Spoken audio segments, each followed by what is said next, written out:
Vijayapura is witnessing a surge in criminal activities, forcing residents to stay awake at night in fear of theft and attacks.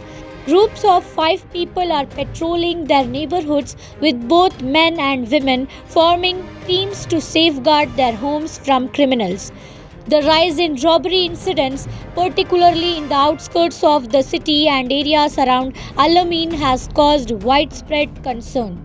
Families, including children, are spending sleepless nights outdoors, fearing unexpected break ins. Criminals have been targeting homes during the night, assaulting residents, and looting cash and valuables.